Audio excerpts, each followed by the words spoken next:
మనిషి ప్రాణం ఇతనికి హరింపజూశాడు.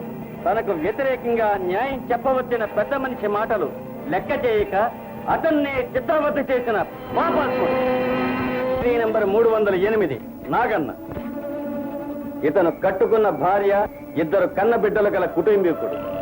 అంధుడై ఒక వగలాడి వలలో పడ్డాడు. ఇల్లు వాకిలి మరచి ఎల్లప్పుడూ ఆవిడతో సరస సల్లాపాలాడుతూ ఉండే సన్యాసి. ఇతను ఒక వంటవాడు. పైకి అమాయకుడిగా కనిపించిన అతి వినయం ధూర్త లక్షణం అనే సామెతను సార్థకం చేసినవాడు. తడిగుడ్డలతో గొంతులు కోసే రకం. డబ్బుకు నగలకు ఆశపడి ఒక పన్నాగం పన్నాడు. అన్నంలో విషం కలిపి భార్యాపిల్లలతో సంతోషంగా ఉన్న ఒక సంపన్న కుటుంబం యొక్క నిండు ప్రాణాలను బలికొన్న నైవంచకుడు.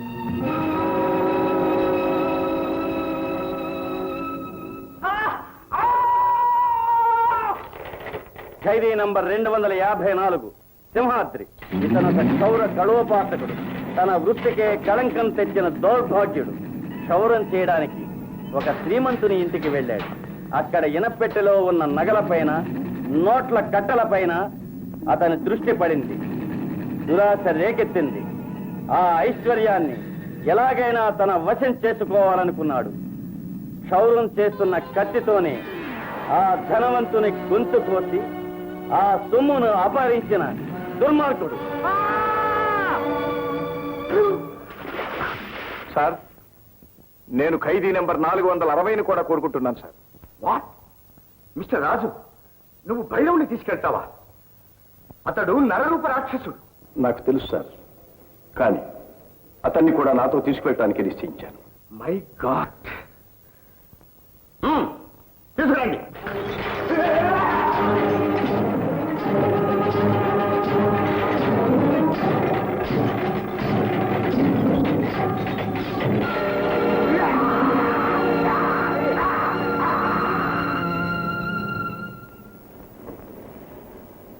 ఇతను దారి దోపిడీ చేసే గజ దొంగ.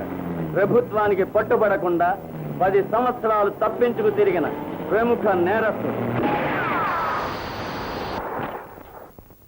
అడవి మార్గాన వెళుతున్న ఒక కారును అటకాయించి ఆ కారులోని ధనవంతుని తుపాకీతో కాల్చి చంపి అతని ధనాన్ని కొల్లగొట్టిన క్రూరుడు.